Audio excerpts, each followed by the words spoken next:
afternoon, everybody. Please join me in welcoming Miss Betty Porto.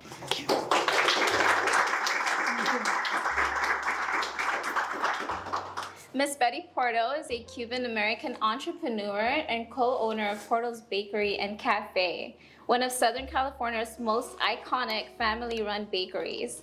She is the daughter of founders Rosa and Raul Porto, who started the business by baking and selling cakes from their home in Cuba before immigrating to Los Angeles in 1971.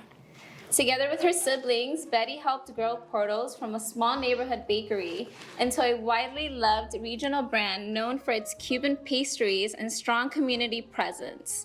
Today, she plays a key role in preserving her mother's recipes and values, continuing the family legacy of quality, hard work, and service.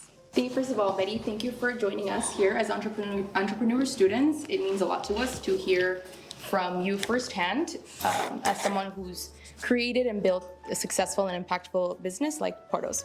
So on to the first question. Porto's began as a small home-based baking business after your family immigrated from Cuba. How did your immigrant experience shape your entrepreneurial mindset and the vision for the bakery?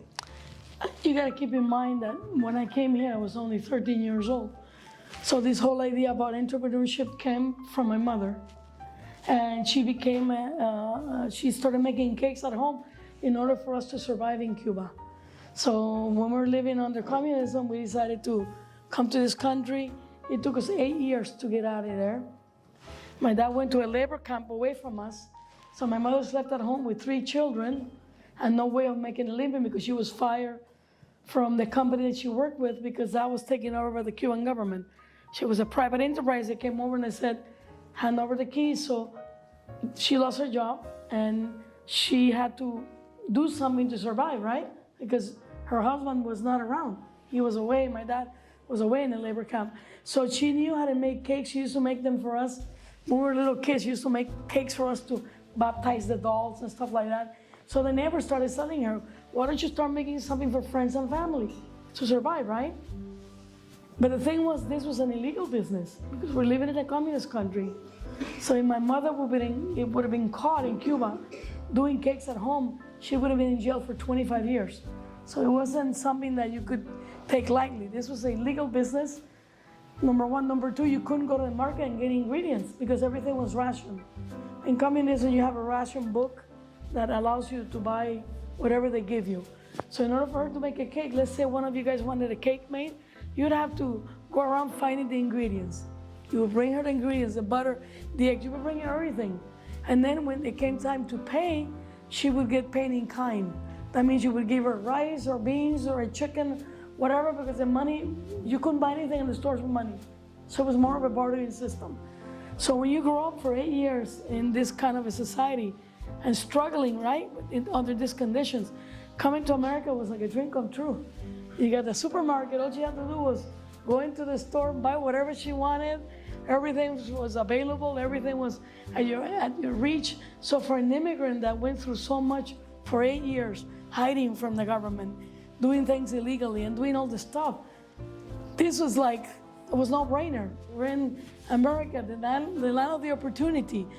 Number one. Number two, she was never gonna work for anybody else because she comes from a family of business women. Her mother had a little business and so did her aunts. So it was in her blood to become a business person. And once you work for yourself, it doesn't matter if you do it in a communist country, that gets into your blood, you're never gonna work for anybody else. So she managed to then go to interviews and she would tell me later on that she failed them on purpose. Because my dad would say to her, you gotta get a job, you gotta have insurance. And she on purpose failed every interview until she was able to prove to him that she could get this business off the ground, and at some point told him, you quit your job and now come and work for me. So as an immigrant, the mentality is there's no limit, there's nothing to be afraid of. So like she said, she always went forward. If she saw an obstacle, she just jumped and learned from it and went on with it. I mean, it was the fact that you're an immigrant and you come from those kind of conditions makes everything here so much easier. You might not see it because you're growing up here, but whoever comes from a country where you have no freedom or no capacity to do anything like that, coming to America is like a dream come true in every sense of the word. So I think that helped a lot to become, to grow the business that she finally was able to grow. I love that. She sounds like a very strong woman. She was very strong. And if you could go back to when the business first started, is there anything that you would do differently? Oh, again, if I go back, I was a kid. I was 13 years old. What was I doing when I was in high school, coming after school, helping them? What did we do when my mother stepped out for a second to go buy groceries? I'd have egg fights, have flour fights. All our friends would come from high school and we would feed them for free, give them sodas. We would burn stuff in the ovens and then we would hide him from her. So, I mean, you gotta understand that you're 13 years old and you're going to school and you're 15 years old. You're still going to school and your parents are telling you, you gotta study because you gotta become a doctor, you have to become a lawyer. And this is not for you to live from. You're gonna be a professional. And so we were not, if I go back, I would still have fights and burn stuff because that was part of having fun. But we were not the ones pursuing the business or started the business. It was always my mother and later on my father. We were just helping. She made a list for us because we used to fight not to do dishes. She had to come up with a list where my brother, my sister, and I, we took turns and we would bargain with each other. I give you this if you do the dishes this week and stuff like that. So at the end of the day, we were not responsible for anything other than going to school and getting good grades. So I really couldn't go back and change anything because I was a kid at the time. I wasn't really doing much of anything, but just helping. That is incredible. Thank you so much for giving us insight into how the journey truly started from the age of 13 with your family. Yes. So later on in time, you kept being involved in the business, right? So did your mindset and your belief system change? Did you start thinking other things? You know what I mean? Because you're right, at age 13, no, it's not really, we're not really thinking the same as in when we turn 20. And remember, our parents were telling us, you gotta be a lawyer, you gotta be a doctor, you have to be. So we're going to school and they're supporting us and we would help even in the university. When I have finals, I wouldn't go to work. So they were carrying the burden of the business. We were just going to school. I went to Cal State LA, I got a bachelor in political science because I wanted to be a lawyer. But in 1980, there was no jobs for lawyers. So the school told us, you better stay in school because there's no jobs for lawyers. So then I go to UCLA. I get a master's also, and also political science. I graduated in 1982, and there were no jobs for lawyers. Guys, there was no personal injuries in 80 and 82. There were no car insurance for accidents. There was no commercials telling you if you fall, call this guy or call the other guy. That did not exist. So there was no jobs for lawyers. The lawyers had to come up with all this to get themselves employed, basically. So, I finished with a master's and I said, I'm not gonna get a PhD. And so all along, my brother, my sister, and I were working with our parents, and the business started growing. And then we started to realize, especially my brother he studied business, he became an economic major, which he thinks that anybody that goes into business should be an economic major, because to him, that's it. So he started getting ideas, and we started saying we're 22, 23, 24. Why are we gonna keep looking for jobs when this business is growing and we have a gold mine that we can help to carry on? And my parents were 67 years old when they took their first vacation, guys. They came here when they were 39, not a single vacation until they were 67 years old. And at that time, we started work with them, and we told them, go on vacation, whatever. So they went on vacation, they came back, and the bakery was still standing. We had met the sales, everything was in place. And by this time, my mother started to change her tune. She started to realize, oh my God, we have a gold mine here. Don't worry about finding jobs as lawyers and doctors. Let's make this go. So our real growth, the point that we went from being a mom and pop, started in a 300 square foot facility, 300. Started first at home. She used to bake cakes at home, and we would come from the movies that we couldn't go to bed because she would be flipping cakes on our beds. She would put sheets, flip cakes all night long, baked, so we didn't have no place to sleep because she needed that space for that. So she started doing that when we were little. By the time we went into the business, they had a 3,000 square foot facility that they have purchased at a great cost. And so we were going to universities, come back, help them. and then we graduate, and then there's an opportunity in Glendale to become, to buy a building. And for the first time in Glendale, we become the owners of a building, and it was all because of my brother. Because my father had the Maymaker mentality. He was afraid to lose money. He didn't think we had enough. It was my brother and my mother pushing that we first bought our first location. And now most of the locations that you see now, like West Covina or Buena Park, we own the buildings, we own the land. So not only do we have the bakery, but we own the real estate. So that was because of my brother was going to school, studying economics, and he knew to multiply money, you had to start investing it. So that's when we started, when we graduated.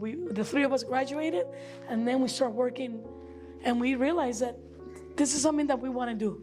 We love it, and we want to keep doing it. It's all we knew how to do. What factors were most important in helping Porto's grow? So would it be like product consistency, customer service, our community growth, support? it's all of the above. I mean, our growth started coming. First of all, the growth begins because, we're a family. Mm-hmm. And I think people can taste what we do, that we always carry the business like a family. So in other words, you could come in, see us, talk to us. I don't like this, I don't like that. You have an opinion, we listen. So that was very important for us, even to this day. We listen to our customers. Number two, my mother was a perfectionist. So nothing was good enough. She would tell employees, if that doesn't taste good to give it to your children, do not feed it to anybody else. If she was making a wedding cake, she had a really hard time at the beginning when she started having employees, because she would see people making a cake, and if the cake was crooked, she would tell them, destroy that cake, 3-tier cake. You start from the beginning. So she was a perfectionist. Food had to be perfect, right?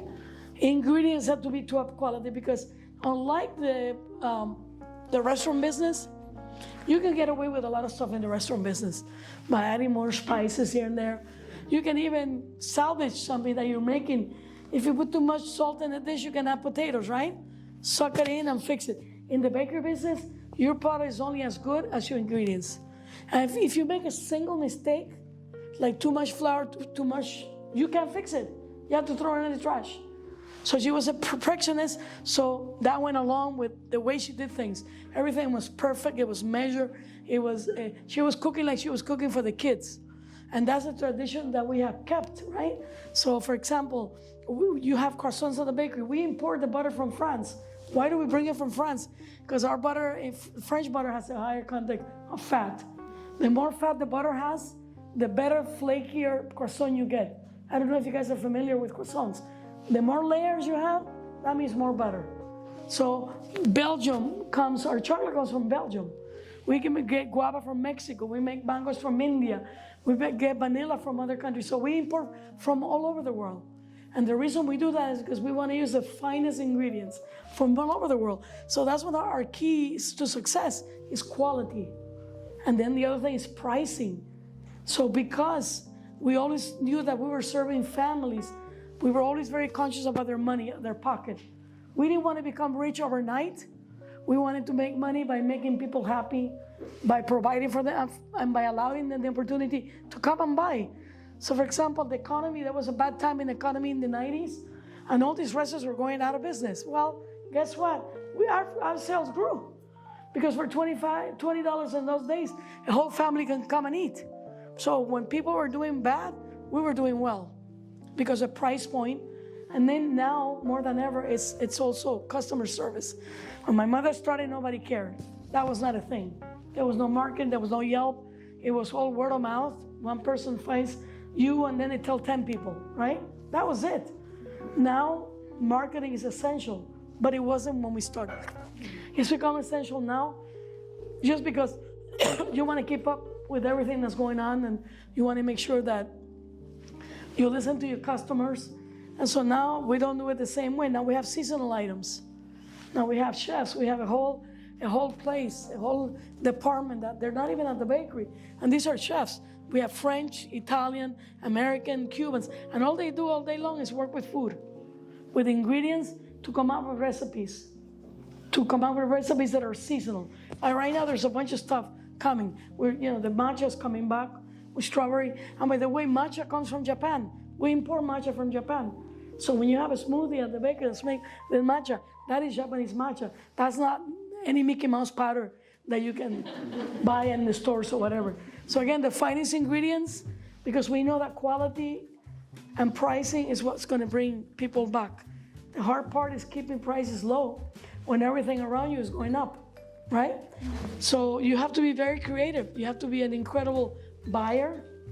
You come out with, you can make contracts with companies, with local fruit companies, and say, we're going to pay strawberries at $12 a whole year. So when they go low, they're $6, we're paying 12. But when they go high, we're the same price. So we do a lot of those contracts with different companies. We pay on time, so we get a lot of, Coca-Cola, if you pay on time, gives you a lot of stuff back to you. You get rewards in that form. So we use everything that's out there that's been offered to try to keep our prices down. And so we will call a company and say, we're gonna give you all the paper products. What price can you give us? So you have to be doing that also.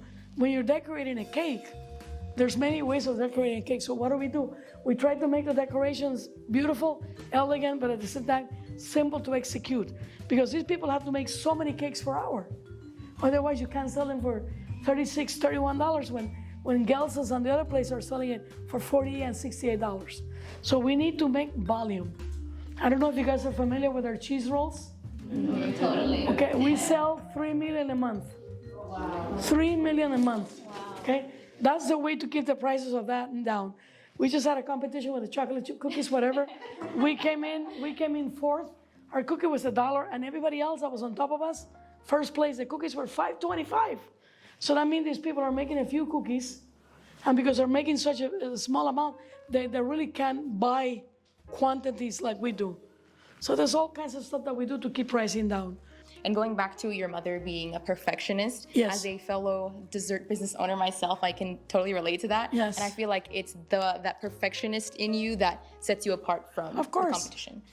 Like we see it at the bakery. We hire people sometimes, and they work as chefs. But when they're putting the food out there, it looks messy. The lettuce sticking out of the sandwich, and we're like, how can you put that out there if you love food so much? Anybody that's a foodie or loves food or wants to really passionate about cooking will not put a plate of food in front of people that doesn't look perfect, because a plate of food is a reflection of you, right? You're putting love into that plate. It has to be perfect. So those are the people that will succeed, and the ones that are messy are never going to make it to be a top chef anywhere. They're just not going to make it. They say you eat with your eyes first. Yes, yes. Porto's has grown from a small family bakery into a well-known brand with multiple locations. So what were the biggest challenges in scaling the business while maintaining quality, culture, and family values? You know what, we did it, if you think about it, companies now with social media, whatever, it's overnight. People become millionaires in the tech industry from one day to the other, right? This is not, I had the longest internship in my life. I started when I was 16 years old, right? And it took us we started in 1976 with the first bakery, and it was not until 20 years ago that we went from just Glendale to Burbank. So it took a long time. So we were now we're growing like crazy. Now, because everything is in place. We have the people, we have the manager, we're exploding now. But back in those days, it wasn't like that. There was no social media. So the growth was very much slower. So we could afford to learn the business and to become knowledgeable on every aspect of the business, which is something that has helped us to carry the brand. Also, remember, we're still a family business. So our core values are the same. They have not changed. Quality, pricing, service to the customer. So if your core values don't change, you will continue to do the same thing you did 45 years ago. Now you do it with machinery, because there's no way in the world you can sell 3 million cheese rolls by hand, guys. It just doesn't happen. So we have machines. And again, this is the idea that if you don't make something by hand, it doesn't taste the same. BS, right? The only thing that cannot change is what? Ingredients. So if you're using the same French butter, if you're using the same, doesn't matter if the machine makes perfect cheese rolls. When we used to make them by hand, one was like this, the other one was like this. And you can see that we still make bread by hand. When you go to the bakery, you see the bread is not even. That's because it's made by hand. When you buy from factories that make rolls and that's all they do, wholesale, the breads are perfect because it's a machine and a mold. So there's a lot of stuff that we still do by hands, like bread. We make a lot of artisanal bread, and if you have never had our breads, they're amazing. I mean, our sourdough bread is made with a starter that dates back to 1800. My brother bought it from San Francisco, and it dates back to 1820s. And that little lady gets fed every night, and every night we take food from her and we feed her 7 days a week. She has to be fed water, flour, yeast. So in order to make that kind of sourdough, it's a lot harder. Regular sourdough has this pungent, very strong flavor, and the way you accomplish that, you just put more yeast, and it has that sour flavor. Our sourdough bread is very mild because it comes from a starter, so it's way better. You gotta be crazy to go to San Francisco, fly a piece of bread back home to make something that doesn't make you any money. We don't make a lot of money on bread. We do it because we know that people like bread, and we make amazing bread. You should try them. They're underrated. People buy the cheese rolls, the guava cheese, the potato balls. Not that much bread. We don't make money in bread. Bread is very hard to make, and there's no money in it. We make money when we sell quantities of cheese rolls or potato balls or guava cheese. But we do it because we want to be a bakery that carries bread. So sometimes we make decisions that are not based on profit, but are based on having the product for the customer there available because we're a bakery. How many bakeries you guys know about? There's no bakers anymore, right?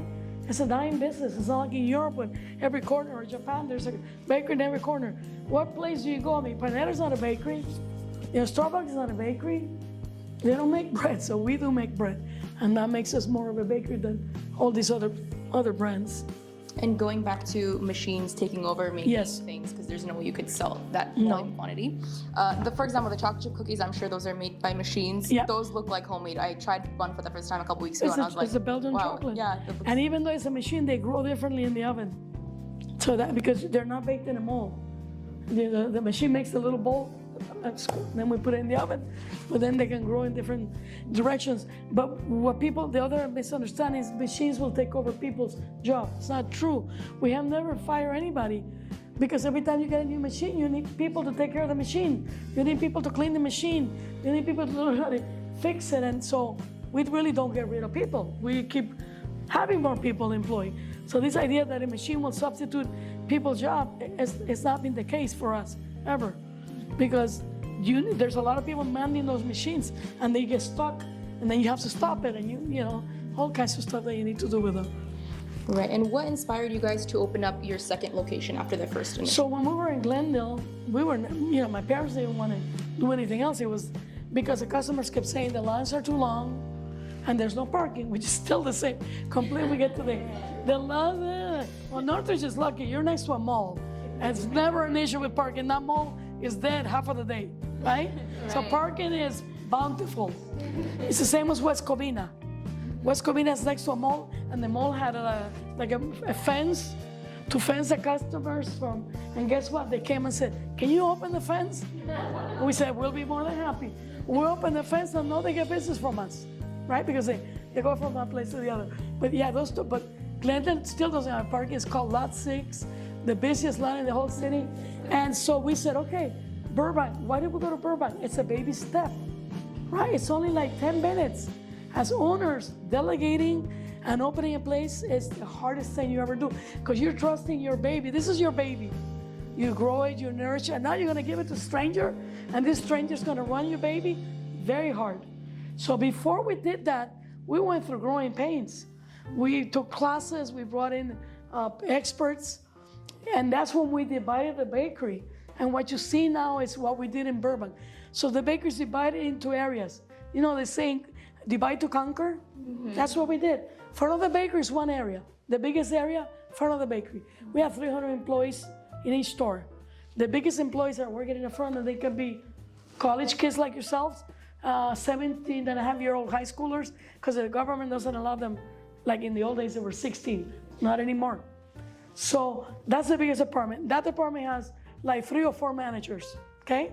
One department. In back of the house, so that department has supervisors, managers, supervisors, and leads. The leads are the Burgundy, they run the shifts. What does that mean? They make sure that you go and you take your break.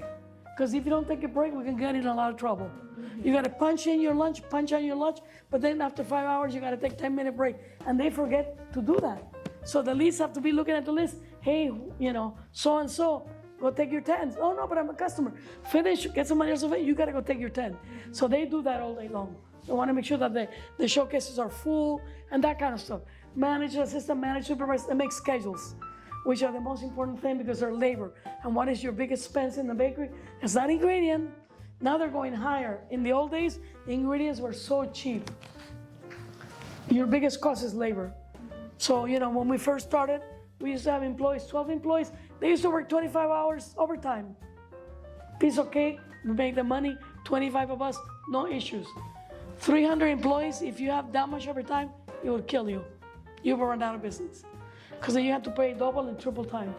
So there's no way we can do that nowadays. But so we divided, and the back of the bakery, you have the oven department, the people who do the baking.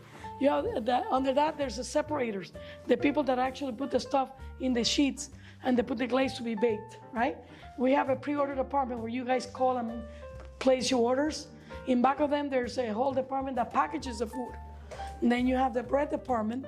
You have the fancy pastries that makes the mango mousses and those beautiful fruit tarts and those eclairs. That's another department. And the kitchen is another department. Each one of those departments has, again, leads, supervisors, and back of the house, one main manager, because there's way less people. Now, the stores that have a coffee bar, that's a separate department with their own people and their own managers. And the big top manager of that department is the one that says, okay, this month we're going to roll out a matcha. He goes around seeing what the kids want, what's fashionable, what's out there. Our most successful drink that we ever came up with is a matcha drink. Because all the Filipinos and the Koreans and the Chinese were like, thank you for thinking of us. And it became a huge seller. It's very Asian roots. And the other one was the ube, another very popular thing. So we make a matcha ube drink that goes crazy when we bring it back. So again, all those departments have people that are leads. Once you get that down in Burbank, we started, it was an overnight success. Then after that, we went to Downey. After Downey, two years later, we were opening another bakery. And every 2 years, we've been opening bakery.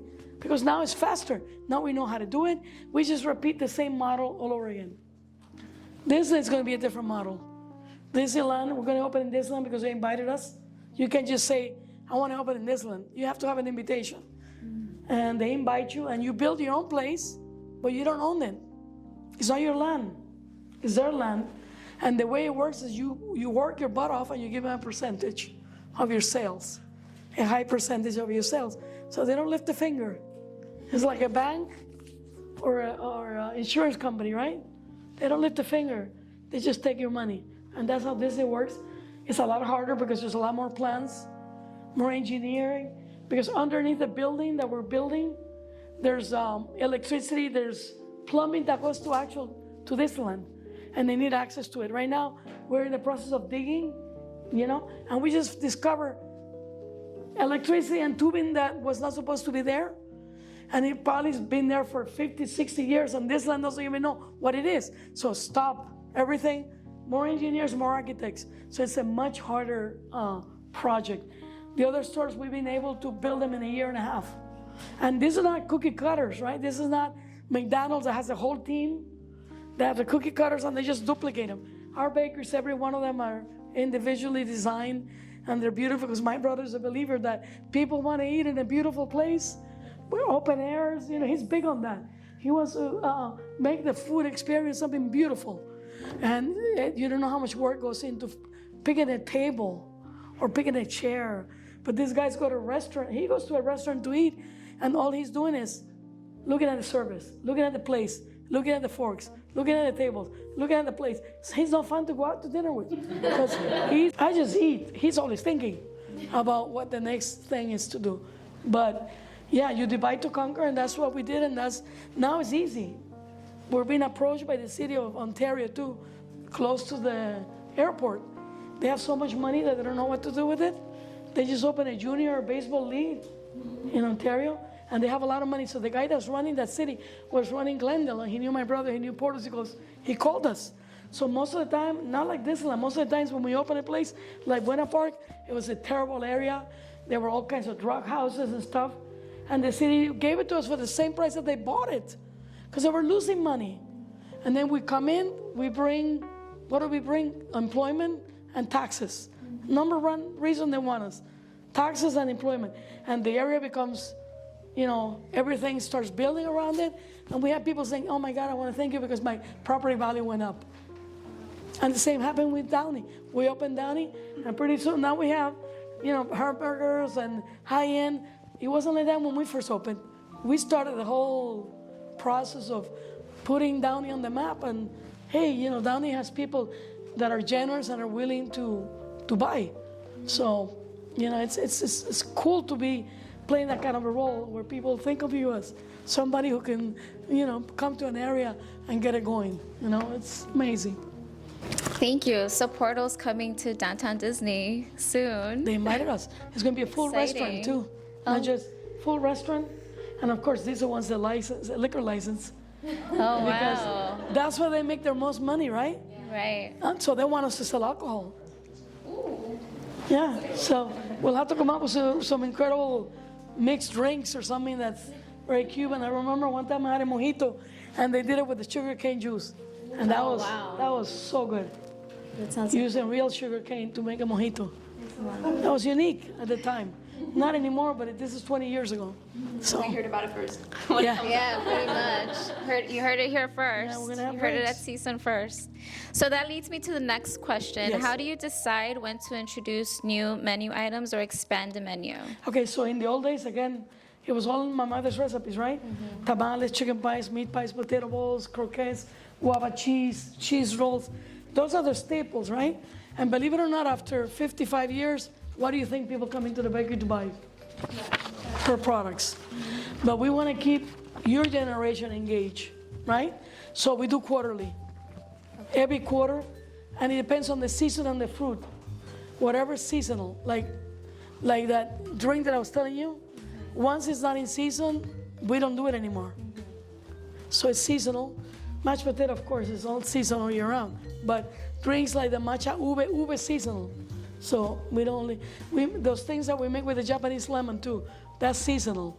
So every 3 months there's new changes. Soups go from heavy soups to lighter soups according to the season and the weather, right? Because you don't want to have a really thick potage type of clam chowder when it's going to get hot. You want something that's going to be lighter. So those things, the season and the availability. Right now, we're coming out again with the strawberry tarts and the strawberry shortcake. It's coming back in the menu. The only reason is because the strawberries are in season. Once they go out of season, we stop making them because the quality will change and it won't be the same. So it's stupid to make something when the fruit is not in season. So that's the biggest thing that determines what we do seasonal. It's a season. And whatever fruit, we go from the strawberry tarts to making a peach tart. Because then peach come in season. So again, the only thing that we don't change are those Cuban items that have been bringing people over for generations. That we're not touching. But we used to do only the potato meat, the potato bowl with meat. That was it. But now we have the vegetarian one, which is bell peppers and cheese. And we do seasonal potatoes. So Thanksgiving, we make a turkey potato bowl that is like having Thanksgiving inside a bowl, right? We also do the seafood now. For Easter and all that, we have a seafood potato bowl that we take off once, Lent goes over, whatever. But we're working on a chicken potato bowl and also maybe a short rib. Ooh. Because everybody likes something inside that potato bowl. Yeah. So we're always thinking. And what the decisions are made upon the availability.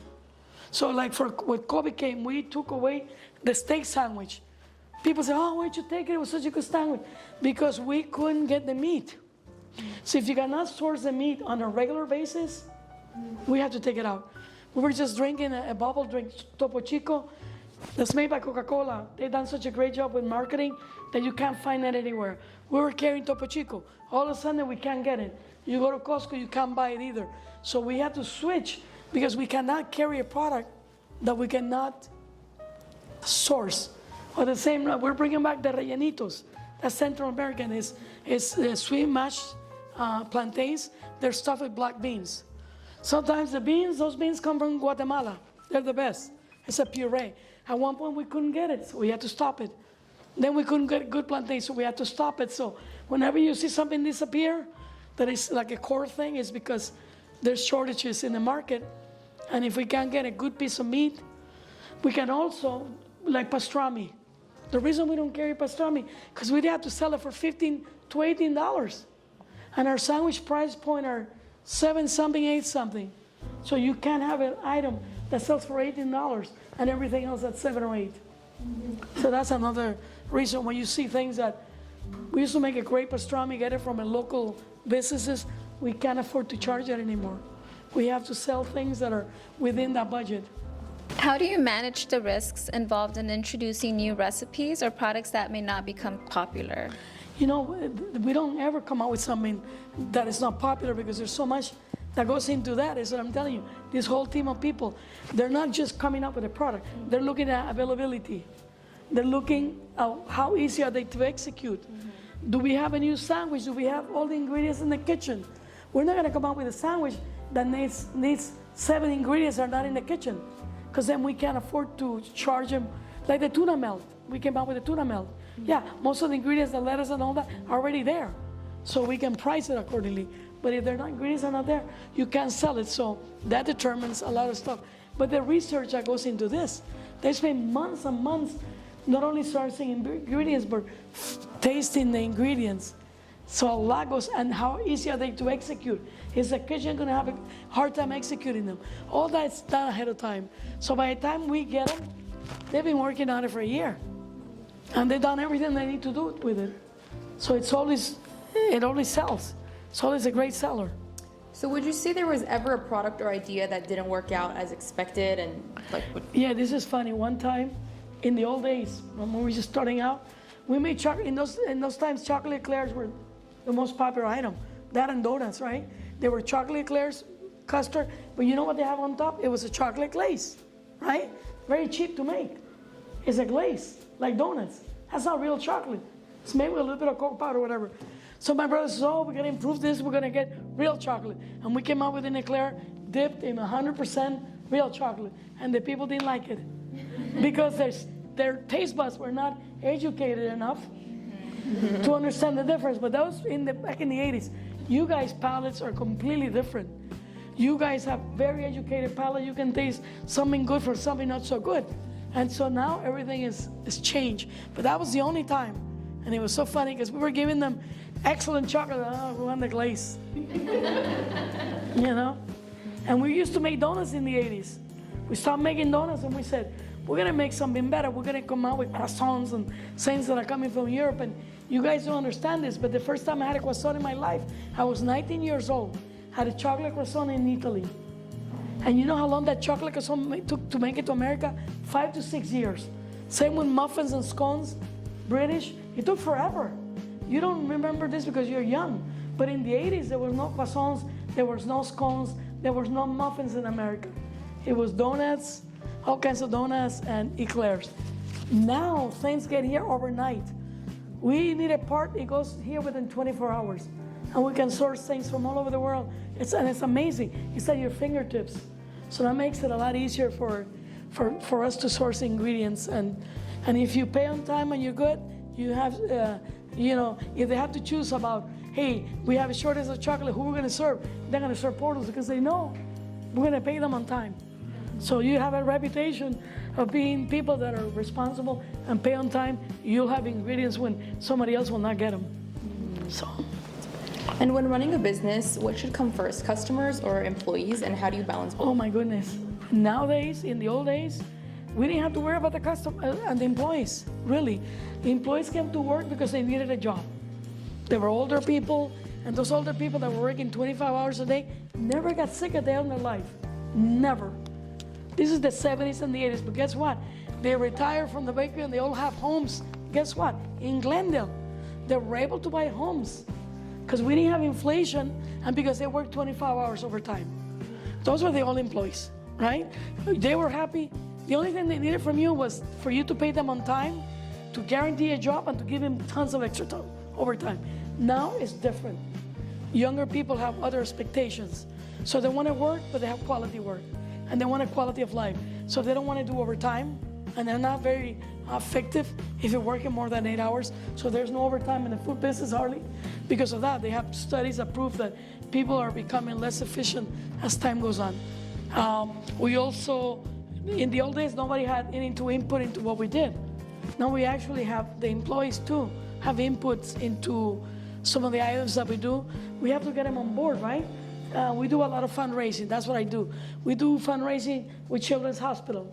We're close to 1 million of donations to Children's Hospital. And the reason we're so successful is because we have managed to get the employees on board. So the employees have to be on board for us to do anything. So we want to raise children in hospital. We're going to give to these kids that have no insurance, that are dying of cancer.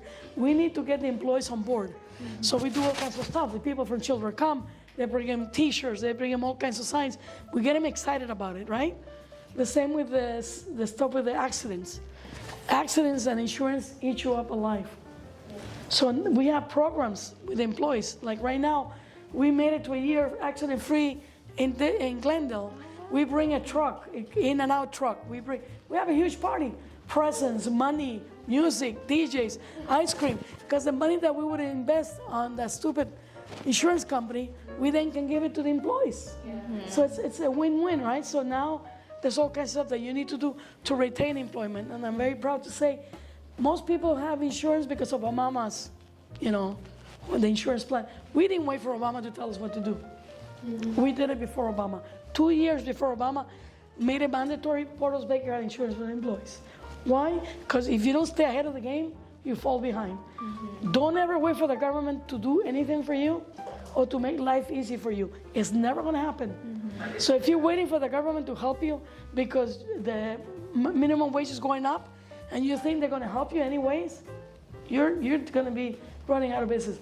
If you know the minimum wage is going up, you better be 2 years, and you know it's coming, it's going to happen. You better be working towards that goal. What do you do with your products? Not to lose quality, but to be able to raise them, to then be able to pay the employee more money, right? Mm-hmm. So it's always, as a business person, you're responsible for yourself. Nobody's going to help you. Nobody's going to tell you, hold you by the hand and say this and that. You need to be on top of the game and ahead of the game. So 2 years before, we had insurance. So that made us a more attractive employer. We have a 401k plan for the adults. McDonald's, Burger, they don't have any of that. So hopefully we're more attractive. And we get a lot of kids that have come from colleges that have stayed with us and other managers or supervisors. We have the person of our HR department was a 16-year-old. And she's now the head of the HR. She came here, got a degree in accounting. Not accounting, HR, whatever. So we love it when we can develop people from within, and we do a lot of that too. We develop a lot of people because they have a sense of pride that somebody else might not have when they come in. Mm-hmm. And if you see managers at the bakery that are like top managers, 15 years under their belt, they come from other stores, from Cheesecake Factory, whatever, they still have to go through our program, the same as everybody else. They have to go to every department, they have to learn everything, because how can you manage people if you don't know what it takes to run a coffee bar, or you don't know what it takes to make a cake? So everybody goes through that program. No matter if you're, the regional manager that we have, 200 McDonald's under him, had his own restaurant. You still have to train, the same as everybody else. Very important. How can you ask somebody to do something when you don't know what it takes? So we love it when we hire from within, when we can promote from within. And now we're not just a bakery. We have HR department, we have a marketing department, we have an accounting department. So, if they're hiring, look for them. They hire all kinds of people that are doing this kind of stuff. That is incredible. Yes. So besides all this amazing insight into the business, we would also love to know, and we're going to go with this question, then we'll open it up for QA with everybody else. Can you please tell us about how Porto's and or you personally give back to the community? oh my God, this is what I do. But this is giving back to the community. I do a lot of speaking engagement. I was just telling you I was super busy because it was Women's Month. And I think I spoke at 6 different places, not schools, but women's organizations, chambers, stuff like that. I love that. I love public speaking. And I do all the donations. So that means that program with Children's Hospital, that's part of my job. Yesterday, they celebrated 125 years. We showed up with 1,000 cheese rolls. And the nurses and the doctors all got to partake. There was ice cream, there was all kinds of stuff. We also do homelessness. So 20 years ago, we started this program where nobody ever thought about it. And it's that we were able to give back. So there's a place called the Los Angeles Rescue Union Mission. It's the biggest shelter we have. They house 400 people. They're 100 years old. They came to us, and we have a partnership. So every day when we close the bakeries, all the showcases are full of pastries. Because my brother says whenever people come at 7:30, they have the same right to see a beautiful showcase as when you come at 6:30 in the morning. So we have a lot of leftovers. All that is packaged. They have a truck, they pick it up. They pick it up from Burbank and from Glendale. And we feed 400 people 7 days a week in that center. Northridge is tied to the San Fernando Valley and Volunteers of America. Besides all this, I get churches all the time. Or I get elementary schools, we're having a meet and we want to treat the kids to something, but we don't have a budget. So we use a lot of the end of the night product to help people. So the biggest one is, as far as money is concerned, is Children's Hospital. You can have 3 or 4 of those, it's too much. And everybody we also work with Cal State Pomona, because they have a full culinary program. They have people go there and they become hotel managers and all that. So they have a whole program. So we work closely with them. They get money from us too. So those are the main 2 things. But I do a lot of local things. So, every police department, and they have many departments, whether it's the widows of the police or the veterans widow, or I work with all of those. And the Baker to Vegas or any fundraiser. And every city has a police and fire department. Soroptimus, Habitat for Humanity, you name it, it's repeated all over and over. Boys and Girls Club America, so they all call me. YMCA has, I don't know how many abused women things, shelters and events. And I keep saying, why don't they just all become one so they can be more like, they have a lot of programs. But do you have a lot of kids that come out of college and they want to open a program like that?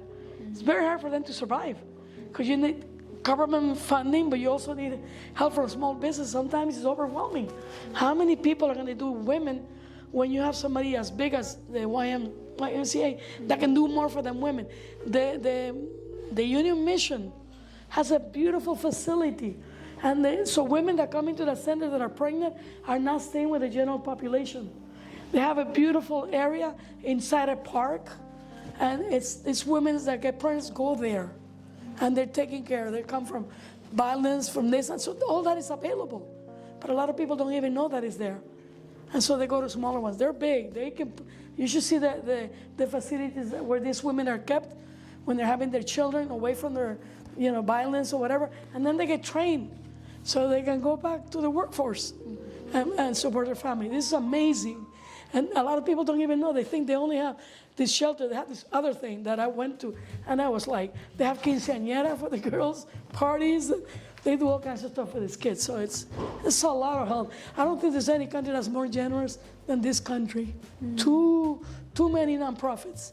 And sometimes they kind of step on each other's toes, which is what I think should be. There should be more cohesiveness among themselves.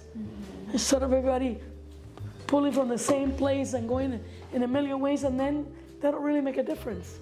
So, Right. Yeah. So, that's what I do. That's my job. That is incredible. Truly rooted in community. Yes. Thank you so much. My mother always said, when we got to this country as immigrants, we had a whole network of other immigrants that were here before us. And within 2 months, we had an apartment that was fully furnished by other immigrants, friends or family, that did that for us. So she said, the moment we have enough money, we have to do the same. So Wow. you have to give back always. Definitely. So you've kept the tradition going for years. Of course, because that's true. And when the kids were going to school, her grandchildren, they would bring all the kids, and the only reason they want to come to my house, because he had a jar of baked breads or pastries, so they would always be fed. So there were lines of kids coming to as the kids were growing up. That was fun. Yeah, she has 7 grandchildren. And by the way, when they grew up, remember we were told you got to become lawyers, you got to become doctors. The whole thing changed when the grandchildren came. The story then was, you need to go to school to get a degree to then come to work for the bakery because I built this for you guys. So you need to come back, and we already have 5 of them. So that will be the 3rd generation that is working at the Porto. So we hope that we continue with this legacy. You will, going forward. definitely. So inspiring. Thank you so much. We do want to open the floor right now for questions. We did gather most of our questions from the crowd, but just in case we didn't touch on any or we missed one of your questions, we would like to... Please, that's the only way you learn. Yes. I have 2. Yes. 2 for you. Okay. So when you make executive choices today, do you feel your mother's influence guiding you, or do you feel that you've transcended into pretty much your own type of businesswoman? It's all based on her. It seems like she's one of your biggest influences. Even when you speak and you talk about her in the business, she seems like one of your biggest influences. My second question is, what advice do you have for children of immigrants that have to start at the bottom to achieve their dreams? Just have to work harder and fight harder, and don't let anybody shut the door in your face. I like that. I like that. Thank you. I think education is the way out of every. I mean, I'm a big believer in education. Once you get educated, nobody's going to stand in your way because you're going to know more than them. And if you run into ignorant people, they're just ignorant people. Don't let them shape you. I agree. Thank you. Thank you. Yes. I know you mentioned quality and family values are very important to your Yes, guys' yes, business. Is that yes. a big reason why you guys haven't moved outside of California? It is. We live within miles of each other in the same city. And so my brother at one point came up with something called Bake at Home. And that was our solution to not having to leave. So now we ship all over the United States. And during COVID, that was done with 2 years before COVID. When COVID hit, we went from doing 280 orders to 3,000 in one day. So we had to, you imagine, shifting all these people from one area to the other, besides going from dining to dine out. And we did it like in 2 days. It was an incredible effort to be able to, survive during COVID. But that was our way of so we all work together. We see each other in families. We dinner, Thanksgiving, Christmas, each other's birthday, and we live in the same city. So yeah, that's one of the main reasons. Because my brother even told his sons, if you want to help me, if you want me to help you purchase a house, I want my grandchildren around here. So they had no choice. You need help, you live here. And that's the way it's been done. Because he wants to have them around. Yes. You mentioned about that how you deal with like sound up over it. You can just like donate it to the community. Yes. So it make like a huge social impact. But I also wonder like how you deal with those items that could not be distributed to the store. Yeah, we throw them away. Okay. So everything that's able to be distributed, we give. But sometimes if you have leftover things that can perish, let's say they made, we cook to order, right? Right. But let's say that, there's a rush and then he dies and you have a couple of chicken steaks left, we don't give it to them because we're afraid that somebody's gonna get sick. But muffins, Danish croissants, cheese rolls, most of the stuff that we do, and the potato balls, if they're not heated, so we cook potato balls as we need them. And we don't heat them until you're gonna eat them. So sometimes people will say, oh my God, this potato ball was cold. It's because you fry a potato ball and it's not gonna heat inside. And if you buy 12 potato balls and you tell me to heat it, the employees are not gonna ask you this, but I will. When are you gonna eat them? Oh, 2 hours from now. Why do you want me to heat them for you? All you're doing is you're destroying the quality of the product. So we don't do it because we're lazy. But most employees say just, you want them hot? They give it to you. I take the time to ask, when are you gonna eat them? Oh, they're for tomorrow, for God's sake. Take them room temperature. Anything that's meat and you buy it and you're not gonna eat it right away, you're not eating them at the bakery. Ask meat pies, chicken empanadas, potato balls. Oh, I want it room temp. Same with a sandwich. If you buy a Cuban sandwich that's heated and you take it, the bread gets soggy. So it's better for you to take it home, get 2 saucer pans and you can do the same thing. You can create a panini grill.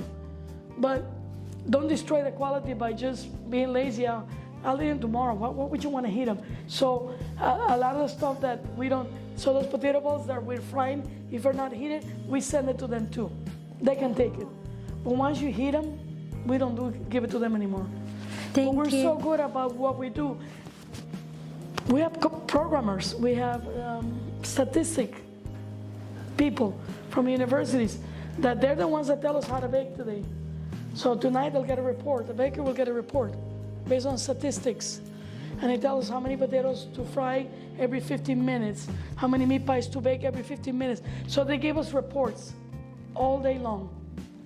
So it's not like in the old days that you used to bake like, okay, I think maybe it's gonna rain, let's pull it back. We look at the weather too, but the reports are done by a guy that went to school and studied statistics. And that's how we bake. So we can, the only reason we have leftover is the reason I told you. We want the showcases to be full for the customer. Not because we don't know what to bake. It's just that we want to have it there for you. And then that's what's given to them.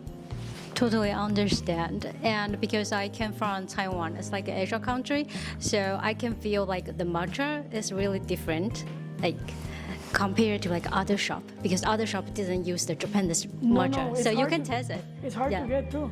Right. And Sometimes I run out too. every time I miss my hometown, I just go to the Portos and have the fried potato balls with the strawberry mojito. Yeah. Thank you. Thank you so much. I always joke and say, people, you can bring a flash of or something and make it a real mojito. Thank you. Oh, you had a question. I'm sorry. I'm just curious what your favorite food menu item is. Oh my God, my sister likes chocolate. I love custard. So sometimes we make a chocolate croissant, but we don't make a custard croissant. Sometimes I get a butter croissant, I slice it in half, and I fill it with custard. And I love flan, creme brulee, anything that has custard. To me, custard is like the best cake in the world. To me, it's not a strawberry shortcake. It's just a cake with custard, which is what my mom used to make for us as a kid.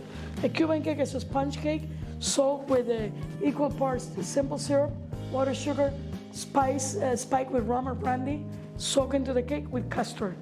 Custard has a way of blending into the cake, so a cake that you take home that has custard 2 days later tastes better than when it was fresh, because it just comes into its own.